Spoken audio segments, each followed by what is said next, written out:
"Get out of that house. You don't belong there." Grant Voss stood at the broken gate, smiling like the desert already belonged to him. Evan Brooks looked down at his dusty boots, then at Atlas, the German shepherd, standing stiff beside him. "It was left to me," Grant laughed. "A homeless veteran with a dog and a duffel bag? You couldn't afford the front door." The townspeople behind him went quiet. Atlas didn't bark. He just stared at the east foundation. Then the floor inside the ruined mansion gave a soft, hidden click. 6 hours later, Red Cinder would stop laughing. But 90 minutes earlier, Evan had no idea what Atlas was about to uncover. A homeless veteran stepped off the westbound bus in Red Cinder, New Mexico, with a faded duffel bag on his shoulder, dust on his boots, and a German shepherd walking beside him like a shadow that had learned how to breathe. The bus didn't stay long. It sighed once, opened its doors with a tired hiss, then pulled away before the dust had even settled. Evan Brooks stood there under the late September sun, 41 years old, lean from too many miles walked and too many meals skipped, his face weathered in the way only quiet suffering can weather a man. He wore an old olive jacket, clean but worn thin at the elbows, jeans faded pale at the knees, and a Navy search and rescue cap with the stitching nearly gone. Most people in town saw the bag first, then the dog, then the man. That was all they needed, Drifter. Atlas, the German shepherd, stood close to Evan's left leg, broad-shouldered, sable-coated, eyes dark and watchful. He didn't wag his tail. He didn't beg for attention. He studied the street, the diner windows, the men outside the hardware store, the woman pretending not to stare from behind the counter of a gas station. Atlas had the stillness of a dog who had been trained to notice what humans missed. Evan adjusted the strap of his bag and crossed Main Street, where the heat rose off the asphalt in slow, wavering ghosts. Red Cinder wasn't much more than a handful of sun-faded storefronts, a church with a cracked bell tower, and a diner called Mabel's Counter, where everyone knew everything except when to stop talking. The bell over the diner door gave a small, brittle ring when Evan stepped inside. Conversations lowered, not enough to be polite, just enough to become sharper. Atlas moved in after him and sat without command, his body angled toward the room. A waitress in her late 50s looked from Evan to the dog. Her name tag read June. "Service dog?" she asked, though her voice had already made up its mind. "Partner," Evan said. The word came out soft, but it carried weight. June paused, then nodded toward a stool. "Coffee, please." Evan sat at the counter, hands wrapped around the chipped mug she set before him. The coffee was bitter, hot and honest. He had missed honest things. At the far booth, a man in a straw hat leaned back and smiled without warmth. "You the fellow who inherited the Wren place?" A few heads turned. Evan didn't answer right away. He took one sip, set the cup down, and looked at him. "That's right." The smile widened. "Well, I hope you brought more than that bag. Place is barely standing." Someone near the window chuckled. Another voice added, "Thomas Wren spent years building a palace nobody wanted. Now he's passed it to a man who looks like he can't afford the front door." The laughter was not loud, but it traveled. Evan felt it move across his skin, familiar as desert wind. He had been dismissed in airports, shelters, waiting rooms, parking lots. He had learned that people could make a man disappear without ever touching him. Atlas lifted his head, not angry, alert. Evan placed 2 fingers lightly against the dog's neck, a small signal or maybe a small need. "Easy," he whispered. The man in the straw hat tilted his head. "You planning to live out there?" Evan looked through the diner window toward the open desert beyond town. Far past the last gas pump, past the red dirt road and the line of mesquite trees, stood the broken outline of the Wren house. Even from miles away, it seemed less like a home than a memory refusing to fall down. "Yes," Evan said. "I am." That brought another round of quiet laughter. June did not join in. She only refilled his cup and looked at his hands, at the old scars across his knuckles, at the careful way he held the mug like warmth was something he didn't want to waste. "Be careful out there," she said. "People say that house has nothing left in it."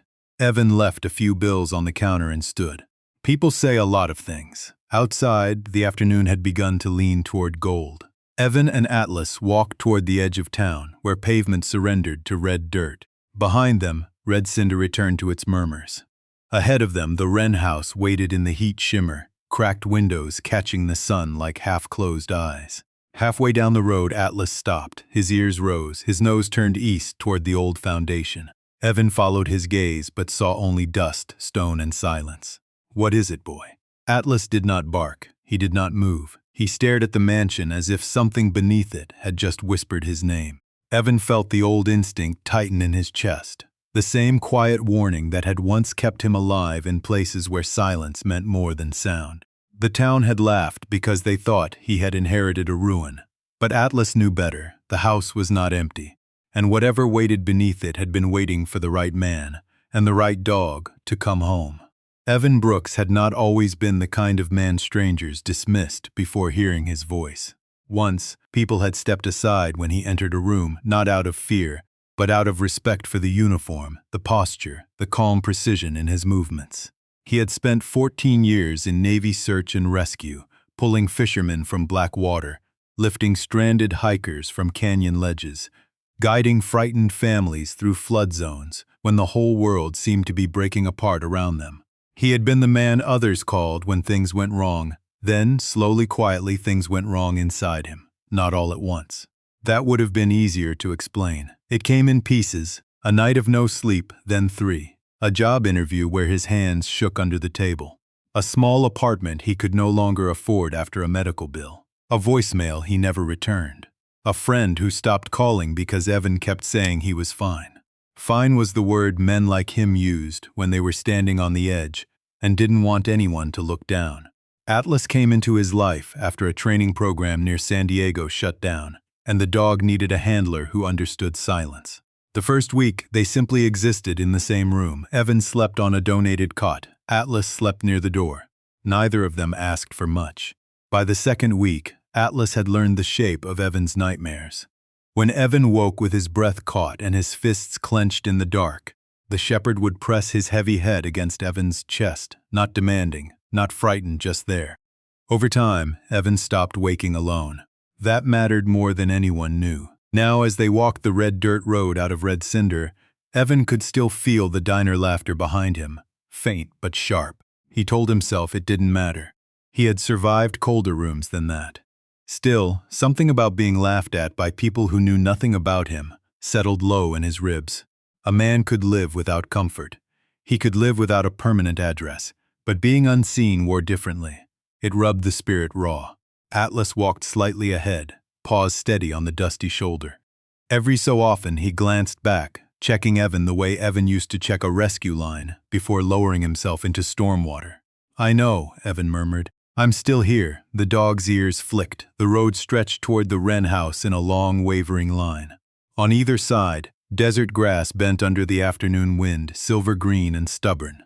Evan remembered Thomas Wren as he had last seen him 3 years earlier, sitting at a folding table outside a Veterans Outreach Center in Albuquerque, white hair combed neatly, sleeves rolled to the forearms, blueprints spread before him like a promise. Thomas had not offered Evan pity. That was why Evan had listened. He had offered coffee, a chair, and a sentence Evan carried longer than he meant to. Some men don't need saving. They need a place where they're not treated like damage. At the time, Evan had looked away, because the words had landed too close. Thomas talked about building a house outside Red Cinder, not a shelter, he insisted, and not a charity project either. A beginning place. A place where a person could breathe, work, sleep, learn, and be spoken to by name. Evan had nodded politely, the way men nod when hope feels too expensive. Then life moved on. Thomas's letters came twice, maybe 3 times. Evan never answered. Not because he didn't care, because answering meant admitting he wanted the place to be real, and wanting something had become dangerous. 2 months ago, a lawyer found him outside a mission in Tucson and handed him an envelope. Thomas Wren was dead. The house was his. No explanation beyond a brief note folded into the will. Trust the dog before you trust the walls. Evan had read that sentence at least 20 times. He had laughed once, quietly, because it sounded impossible. Then Atlas had touched the paper with his nose and stared at him until the laughter died. The house rose larger now, its broken roofline cutting into the sky. Evan slowed. He did not feel lucky. He did not feel chosen. He felt the weight of someone else's unfinished mercy. Atlas stopped at the gate and looked up at him, patient, certain. Evan rested a hand on the dog's back. "All right," he said, though his voice was barely above the wind. "Let's see what he thought we were worth." The gate to the Wren house did not open so much as surrender. Evan lifted the rusted latch, pushed with his shoulder, and listened as the metal complained in a long, tired scrape that rolled across the dry yard. Atlas stepped through first, not eager, not afraid, simply certain. Beyond the fence, the property spread out in sun-bleached layers. A cracked stone path, empty planters, a porch sagging at one corner, and windows filmed with dust until they looked blind. But the bones of the place were still there. Evan could see that. Under the ruin, under the heat and neglect, someone had designed this house with care. The entrance faced east, catching morning light. The porch was wide enough for several chairs. The courtyard had been shaped around an old cottonwood tree that somehow still held green in its leaves, stubborn as a prayer. Evan stood beneath it and thought of Thomas Wren. He had met Thomas only a handful of times, yet the old man had left behind the kind of memory that did not fade cleanly. Thomas had been thin, neatly dressed, and deliberate in every movement, the kind of man who made you feel he had measured his words before offering them. He never asked Evan what was wrong with him. He never asked why he slept in his truck some weeks, or why he flinched at sudden laughter. Instead, Thomas asked what Evan could fix, what he remembered how to build, what kind of work made his hands feel steady. At the outreach center in Albuquerque, Thomas had shown him the blueprints for the Wren house. Not a shelter, he had said, tapping one long finger against the paper. People hear that word and start thinking in terms of pity. This is different. This is a place for adults who need time, tools, and respect. Evan remembered looking down at the drawing. Guest rooms along the south wall, a shared kitchen, a workshop, a small counseling office, a shaded courtyard where dogs could rest beside their people. "You think a house can do all that?" Evan had asked. Thomas had smiled, not offended, almost grateful for the doubt. "No," he said. "But a house can hold the door open while people do the harder part." Now, standing in the real version of that drawing, Evan felt the ache of unfinished good. The place had not failed because the dream was small. It had failed after coming close enough to be painful. He crossed the porch and found a plaque bolted beside the front door, half covered by dust. Atlas sniffed it once, then sat. Evan wiped it with his sleeve. The engraved words appeared slowly. "The Wren House, for those beginning again." Beneath that, smaller letters read, "Founded 2021. Evan stared at the date. 4 years. Not ancient history. Not some forgotten plan from another lifetime. Recent enough that people in town knew. Recent enough that someone had watched it die and decided silence was easier. Inside, the entry hall smelled of warm dust, old wood, and trapped sunlight. Evan moved carefully, his boots pressing faint marks into the floor. Rooms opened on either side, empty but intentional. One had built-in shelves and wide tables. Another still held stacked chairs wrapped in plastic. In the kitchen, unopened boxes of dinnerware sat beneath a tarp. Nothing about it felt like a mansion built for vanity. It felt like a promise interrupted. On the wall near the back hallway hung a framed photograph, crooked but unbroken. Thomas Wren stood in front of the house, smiling beside a small crew of workers, volunteers, and veterans. Evan's breath caught when he saw his own face at the edge of the photo. He had forgotten that day, or maybe he had tried to. Atlas lifted his nose toward the hallway, ears forward. Evan followed him to a locked office door. Taped to the glass was a faded note in Thomas's handwriting. "If this place ever opens, let the first rule be simple. No one earns respect. They arrive with it." Evan read the words twice. Outside, Red Cinder had laughed at him. Inside, a dead man had remembered him differently. Evan did not force the office door. Something about the Wren house made him move slower than usual, as if the building had its own breathing pattern, and he had stepped into the middle of it. He left the locked room untouched for the moment, and followed Atlas back through the hallway. Past walls where sunlight fell in narrow gold blades and dust drifted lazily through them. The place was quiet but not empty. That was the strange part. Empty buildings usually felt hollow, stripped of intention. This one felt paused. A cup still sat upside down on a shelf in the kitchen. Work gloves lay on a windowsill, stiff with age. A clipboard hung from a nail near the service entrance, its top sheet curled brown at the edges, listing tasks that had never been crossed off. Install east ramp, check water line, test solar battery. Evan touched the paper lightly and it cracked under his finger.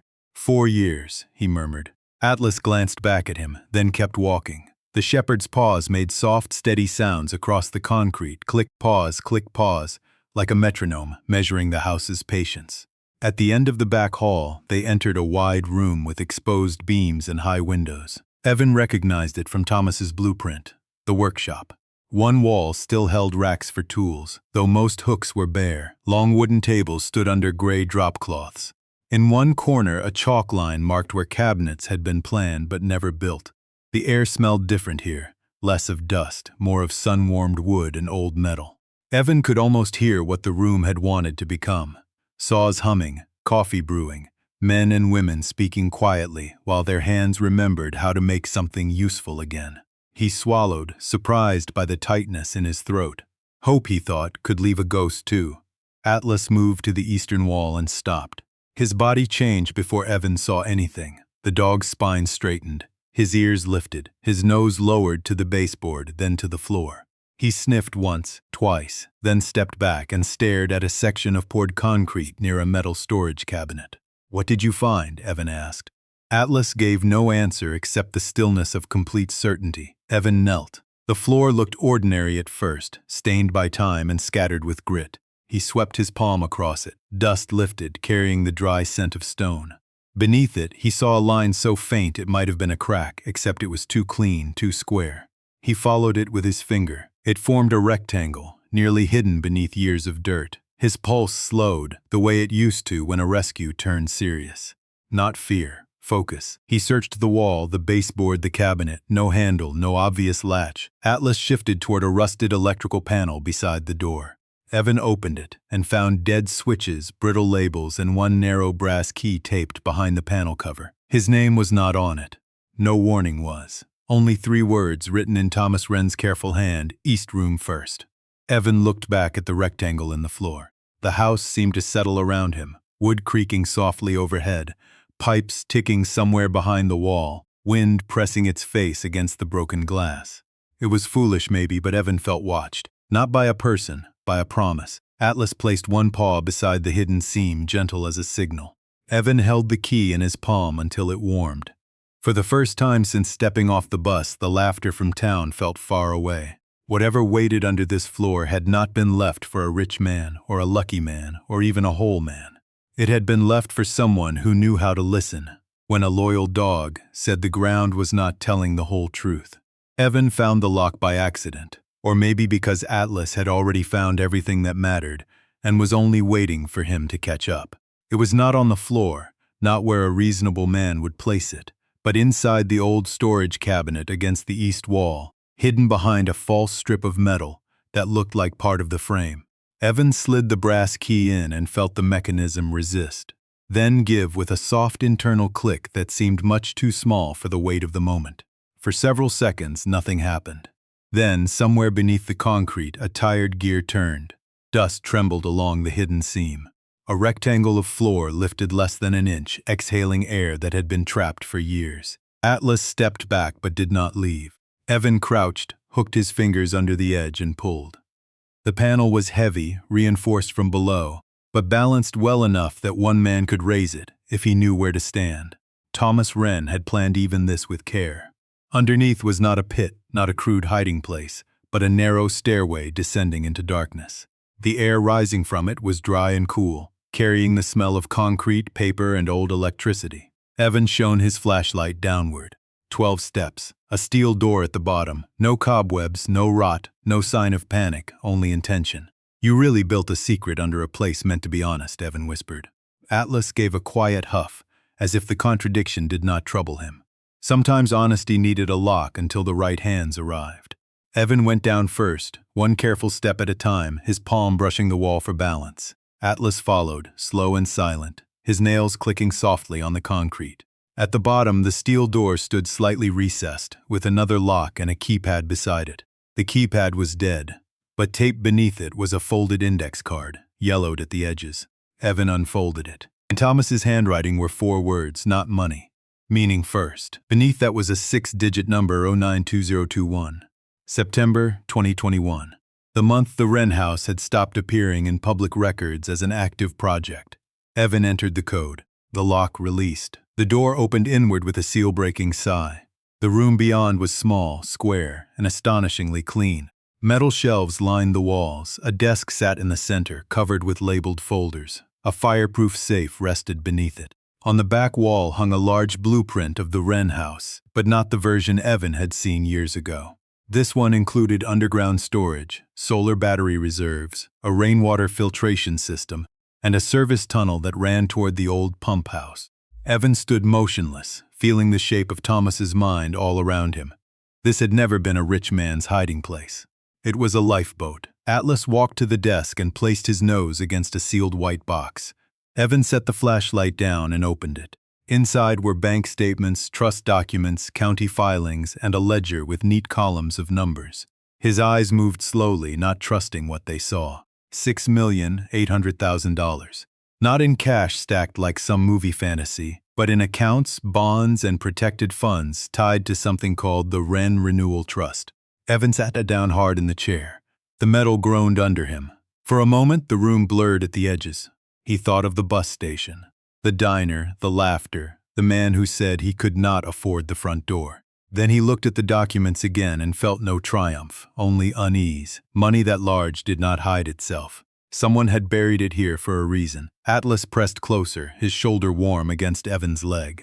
On top of the safe lay one final envelope sealed with red wax addressed in Thomas's narrow script, to the person who asks why. Evan opened it with hands steadier than he felt. The letter inside began simply, "Evan, if Atlas led you here, then I was right about both of you."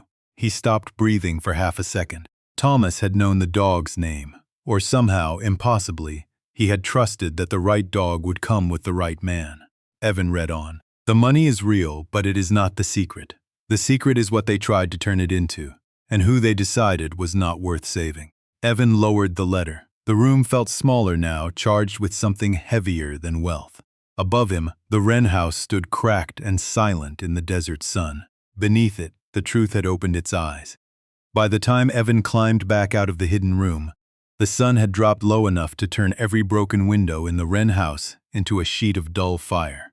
He closed the floor panel carefully, brushed dust back over the seam, and stood for a long moment in the workshop with Thomas Wren's letter folded inside his jacket.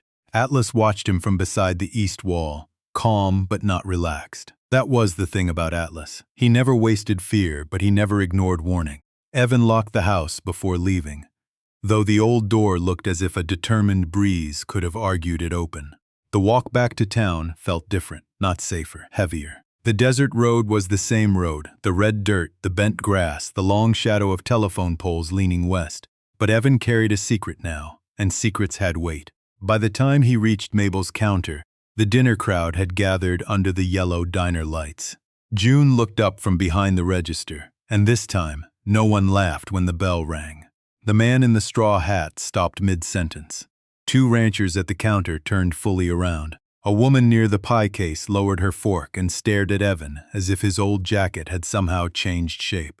"Evening," Evan said. June's eyes moved to Atlas, then back to Evan. "Coffee, please," she poured without asking about the dog this time. The room held that delicate kind of quiet people use when they want answers, but don't want to be the first to admit curiosity. Evan took the same stool as before. Atlas settled beside him, head up, eyes bright beneath the table's shadow. After a minute, the man in the straw hat cleared his throat. "Heard you found something out there." Evan did not look at him. "A lot of dust, don't make the county clerk leave early," someone muttered from the back booth. Evan's hand paused around the mug, so it had already started. In small towns, news did not travel, it seeped. Through offices, phone calls, gas pumps, church parking lots, kitchen windows. He had spoken to no one, yet someone knew enough to wonder. June leaned closer, voice lower. "A black SUV was parked by the courthouse this afternoon, out-of-town plates. Man inside asked about you." Evan took that in without changing expression. "What kind of man?" "Expensive kind," she said. "The kind who smiles like he's reading a contract no one else can see." The diner door opened before Evan could answer. Cool evening air slipped in, carrying the smell of pavement and creosote. A tall man in a pale linen jacket stepped inside, too clean for red cinder, too composed for a place where dust got into everything. He had silver-brown hair, polished shoes, and the pleasant face of a man who had practiced sincerity in mirrors. "Mr. Brooks?" he asked. Evan turned slowly. "Depends who's asking," the man smiled. "Grant Voss, Voss Land Development. I knew Thomas Wren. Not well, but enough to respect what he attempted. Attempted, Evan noticed the word. Not built, not meant, attempted. Grant extended a hand. Evan looked at it, then shook it once. The man's palm was dry and soft. I heard you inherited the property, Grant said. A complicated gift, I imagine. Old structures can become expensive burdens very quickly. I've carried burdens before. A faint pause. Grant's smile held, but it lost warmth at the edges. Of course. What I mean is you may have options. My company would be prepared to make a generous offer. Clean sale, no stress, no repairs, no legal confusion. Atlas rose before Evan moved. Not suddenly. Not threateningly. He simply stood, stepped forward, and placed himself between the two men. Grant glanced down. The dog looked back without blinking. Beautiful animal, Grant said. Very attentive. Evan set his coffee down. He pays attention to the right things. June watched from behind the counter, her face unreadable, but her hand had stopped wiping the same clean spot. Grant gave a soft laugh meant for the room. I'm only here to help.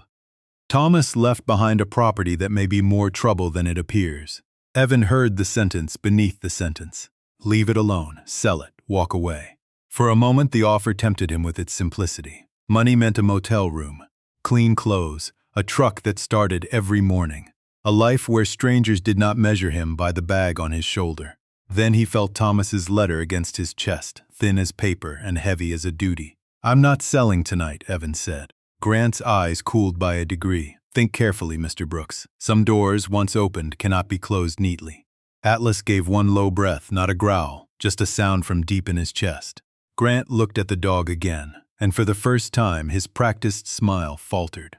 Evan did not sleep much that night, though sleep had never been a loyal visitor. He rented the cheapest room at the Cinderline Motor Lodge, the kind of place with humming lights, a tired air conditioner, and curtains that held the smell of years of passing strangers.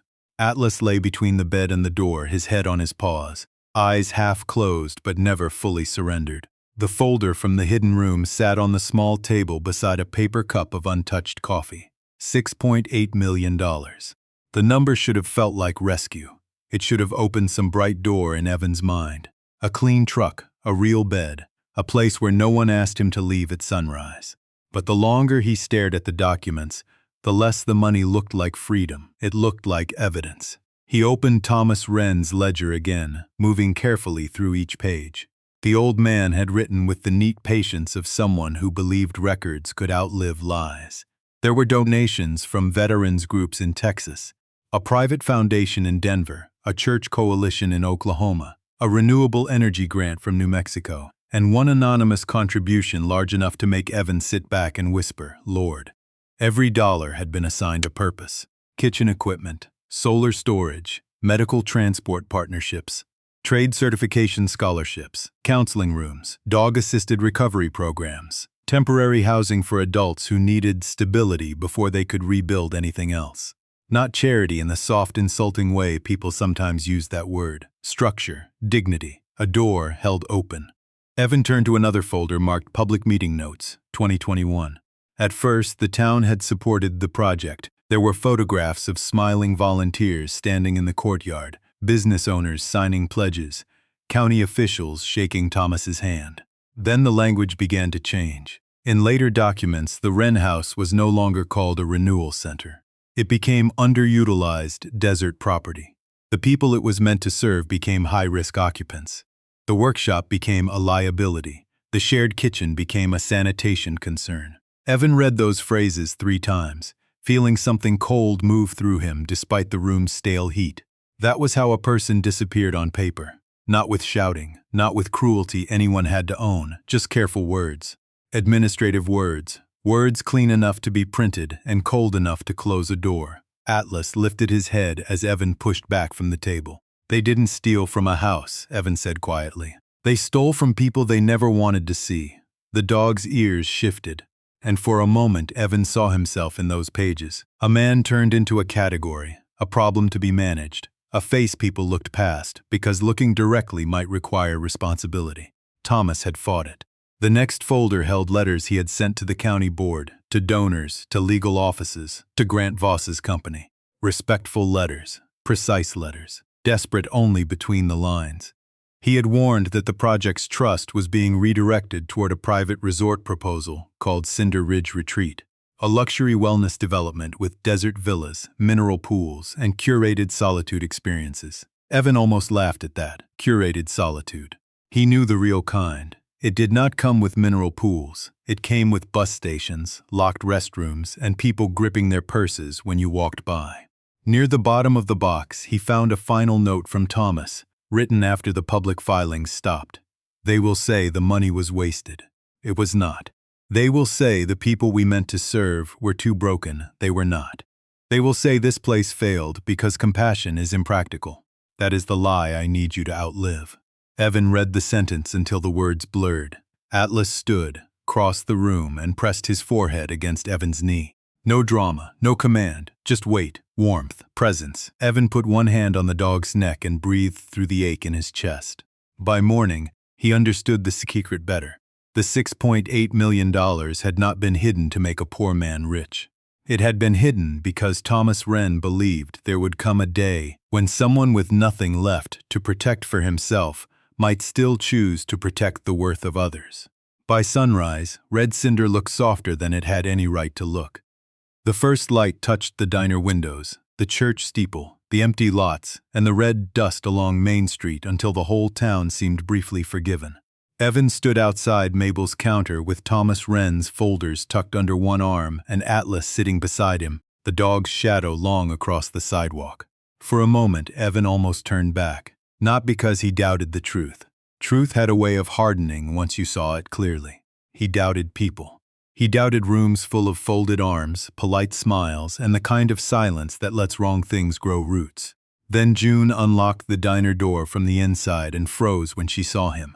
She looked older in the morning, not weaker, just more honest without the diner noise around her. "You're early," she said, didn't sleep, figured. She stepped aside. "Coffee's not ready, but the door is." That sentence did something to him. Small thing, plain thing. But a door opened without suspicion could feel like mercy when a man had been turned away enough times. Evan walked in. Atlas followed, pausing only to sniff the threshold, as if approving the choice. June didn't ask what was in the folders until she had put water on to boil and set 2 mugs on the counter. Then she leaned against the register and said, "Thomas was not crazy." Evan looked up. People said he was. People say that when someone's conscience makes them uncomfortable. Her eyes moved to the folder marked Public Meeting Notes. "I cooked for the crew when they were building that place. Biscuits, stew, black coffee, strong enough to make a tired man remember his own name. Thomas paid every bill on time, knew every worker by name, sent leftovers home with whoever looked like they needed them, but was too proud to ask." She paused, rubbing one thumb over a scratch in the countertop. Then men in clean shirts started coming around. Meetings moved behind closed doors. Folks who used to praise the project got quiet. I got quiet too. Evan heard the shame in her voice, not loud, not asking to be comforted. "Why?" he asked. June gave a dry smile. "Because I had a diner loan, 2 bad knees, and a fear of making enemies with people who could make life difficult. Not noble, just true." Atlas rested his chin on Evan's boot. The room held still. June reached under the counter and pulled out a shoebox tied with kitchen twine. "Thomas left this with me. Said if the house ever brought back the right person, I'd know." Evan stared at the box before touching it. Inside were photographs, receipts, volunteer lists, handwritten menus from workdays, and a flash drive taped to a postcard of the Wren House courtyard. On the postcard, Thomas had written, "June, memory is evidence when good people stop pretending they forgot." June looked toward the front window, where Red Cinder was waking one storefront at a time. "There's someone else you need to see," she said. "Nora Whitcomb. Runs the county archive room under the library. Knows more about old records than the people who sign them." An hour later, Evan stood in the basement of the Red Cinder Public Library, while Nora Whitcomb, a woman in her early 60s with silver hair clipped back and reading glasses hanging from a chain, studied Thomas's documents without blinking. Atlas lay beneath the table, perfectly still except for the slow movement of his ears. Nora turned one page, then another. Her mouth tightened. These meeting minutes were altered. Evan felt the air shift. "You can prove that." Nora looked at him over her glasses. "I don't guess in my archive, Mr. Brooks. She crossed to a cabinet, unlocked it, and returned with a binder labeled 2021 Land Use Hearings. The public copy says the Wren House was financially non-viable. The original transcript says the trust was fully funded and legally restricted to community renewal services. June, who had insisted on coming, sat down slowly. So they changed the story. Nora nodded. Stories are easier to steal than money. Steal a story, and people hand you the money themselves. Evan looked at the papers spread between them, then at the two women who had every reason to stay quiet and had chosen not to. Something inside him, something long braced for disappointment, loosened by a fraction. He had not found an army. He had found a cook who remembered, an archivist who kept receipts, and a German shepherd who trusted the ground more than gossip. For the first time since arriving in Red Cinder, Evan did not feel alone inside the truth. Grant Voss made his final offer on a Thursday afternoon, when the heat sat low over Red Cinder, and the whole town seemed to be holding its breath without knowing why. He did not come to the diner this time. He came to the Wren House, driving a black SUV up the red dirt road, as if he had already purchased the dust beneath the tires. Evan watched from the porch while Atlas stood beside him, still as carved stone, the wind lifting the fur along his shoulders. Grant stepped out in a pale shirt, no tie, sleeves rolled just enough to look informal without ever becoming relaxed. He carried a leather folder. Men like him always carried folders. It gave pressure the appearance of paperwork. "Mr. Brooks," he said, looking past Evan at the house. "You've busy." Evan did not answer. Behind him, the front door stood open. June was inside with a box of old photographs. Nora was in the back office sorting original records from altered copies. The house no longer felt abandoned. It felt awake, and that made Grant uneasy. "I'll be direct," Grant continued. "My investors are prepared to offer you $2 million for the property. As is you signed today. Funds begin processing by Monday. You walk away clean." Evan looked at the folder, then at Grant's polished shoes already powdered with desert dust. $2 million is a lot of money. "For a man in your position," Grant said carefully. It could be a new life. There it was, not an insult exactly. Worse, a truth bent into a hook. Evan thought of motel rooms with thin blankets, of bus station benches, of counting quarters under fluorescent lights, of mornings when coffee tasted like survival because breakfast was uncertain. He thought of Atlas eating before he did. He thought of the heavy, simple miracle of never being asked to leave again. For one quiet second, the offer opened before him like shade. Then Atlas moved, only a step. His shoulder touched Evan's leg, warm and solid. Evan placed his hand on the dog's head and felt the old scar hidden beneath the thick fur near his ear, a reminder that loyalty was not soft. It endured things. "What happens to the trust?" Evan asked. Grant's expression did not change, but his eyes became flatter. "That matter is complicated. It was simple when Thomas wrote it. Thomas was sentimental." Evan smiled faintly, though nothing in him felt amused. "That's what people call compassion when they want it out of the way." Grant closed the folder. "Be careful. Public accusations can become expensive. Then I won't accuse in private." At 6 o'clock, the people of Red Cinder gathered in the courtyard of the Wren House. Not all of them came out of courage. Some came out of curiosity. Some came because rumor had sharpened the air. Some came because June had closed the diner early for the first time in years and taped a sign to the door that read, "Go to the house. Hear it for yourself." Evan stood beneath the cottonwood tree with Atlas at his side. Nora placed the original transcripts on a folding table. June laid out photographs of volunteers, receipts for meals, sign-in sheets, and Thomas Wren's handwritten menus from the workdays. A local attorney named Ruth Bell, who usually handled wills and small property disputes, adjusted her glasses and explained the trust in plain English. The money had been restricted. The mission had been clear. The public record had been changed. Grant stood near the back, face composed, hands clasped, a man trying to look innocent without looking surprised. Evan did not speak for a long time. He looked at the crowd and saw the straw hat man from the diner, the gas station woman, 2 county workers, a retired mechanic, a real estate clerk who would not meet his eyes. He saw people who had laughed at him, and people who had once laughed with Thomas, and people who had chosen the comfort of not knowing. When he finally spoke, his voice was low, but it carried.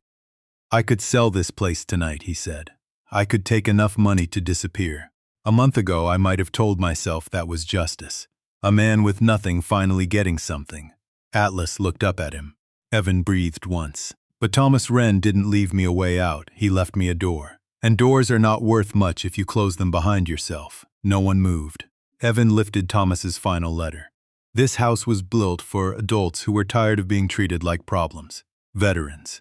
Workers. People who lost homes, jobs, health, pride. People like me. The truth is, none of us earn respect by looking successful enough for strangers. We arrive with it. And when a town forgets that, buildings fail long before the walls do. By the time he finished, the sun had slipped behind the roofline, and the broken windows burned gold. Ruth announced that the documents would be submitted to the State Attorney General's office and the original donors that night. Nora had already scanned them. June had already called 3 reporters. The story no longer belonged to whispers. Grant left before dark without shaking anyone's hand. Evan watched his SUV disappear into the red dust, but he felt no victory, not exactly. He felt responsibility settle over him, heavy and clean. Atlas leaned against his leg. This time, Evan did not feel like a homeless man standing outside a house he could not afford. He felt like a man standing inside a promise he had chosen not to betray. 3 months later, the Wren house no longer looked like a ruin pretending to be a home. It still carried scars, and Evan was glad for that. The new paint did not hide every crack. The porch boards were patched in places. The old cottonwood still leaned over the courtyard, with one heavy branch held up by a steel brace. But the windows were clean now, and in the morning light, they did not look blind anymore. They looked awake. A simple sign stood beside the repaired gate. The Wren house, a place to begin again. No gold letters, no polished stone, just dark paint on cedar, steady and plain. Evan stood in the courtyard before sunrise, wearing a clean denim shirt June had pressed for him without asking. Atlas sat beside the main steps, older than he had seemed when they first arrived, or maybe just more at peace. His ears lifted every time a truck passed on the road. His eyes followed everything. Some habits were love-shaped like vigilance. Inside, the kitchen smelled of coffee, toast, and fresh wood shavings from the workshop. The first residents had arrived the night before, a retired machinist who had slept in his van for 6 months. A former nurse recovering from a run of bad luck no one should have to explain twice. A truck driver with a knee injury and a silence Evan recognized immediately. Adults, survivors. People who did not need to be fixed before being welcomed. Nora had framed the original trust documents and hung them in the front hall, not as decoration, but as a promise with witnesses. June had taken over the kitchen schedule and frightened 3 volunteers into chopping onions correctly. Ruth Bell had made sure the trust was protected so tightly that no developer could ever again call Compassion underutilized land. As the sun rose, townspeople began to arrive. Some brought supplies, some brought tools, some brought apologies, folded awkwardly behind their eyes because words did not come easy when pride had to bend first. The man in the straw hat came last. He stood near the gate, turning his cap in both hands. Evan saw him, nodded once, and walked over. For a long second, neither man spoke. "I was wrong about you," the man said finally. Evan looked past him toward the road where dust lifted in the gold light. "You were wrong about more than me," the man swallowed. "I know." That was enough for the beginning of forgiveness, though not the whole thing. Forgiveness, Evan had learned, was not a door thrown open. Sometimes it was just a latch unhooked from the inside. At 10 o'clock, the courtyard filled with quiet conversation. No speeches had been planned, but everyone looked at Evan until he realized waiting could become a kind of kindness. He stepped onto the porch. Atlas rose and came to his side. Evan rested one hand on the dog's head. "Thomas Wren believed this house could hold a door open," he said. His voice was calm, though his throat felt tight. He believed a person should not have to look successful before being treated with respect. "I came here with one bag, one dog, and no idea why a dead man trusted me with a place like this." A few people smiled gently. Evan looked at the sign, then at Atlas. "Now I think maybe he didn't trust me because I had answers. Maybe he trusted me because I knew what it felt like to stand outside a door and wonder if the world had room for you." The courtyard went still. Evan did not dress the moment up. He simply opened the front door. One by one, people walked in. Later, when the afternoon softened and the first workshop class began, Evan sat on the porch steps with Atlas stretched out beside him. Across the road, a westbound bus slowed near town, side open, and let off a man with a duffel bag. No one laughed. June saw him first, then Nora, then the man in the straw hat. Evan felt Atlas lift his head before anyone spoke. The shepherd stood, tail low, eyes bright, already watching the stranger with that old patient certainty. Evan smiled, tired and full in a way he had not felt for years. "Yeah," he whispered. "I see him too." And together man and dog walked down the steps to open the gate. If this story moved you, give it a like and subscribe for more stories about loyalty, second chances, and the quiet courage we almost overlook. Tell me which moment stayed with you most and where you're watching from tonight.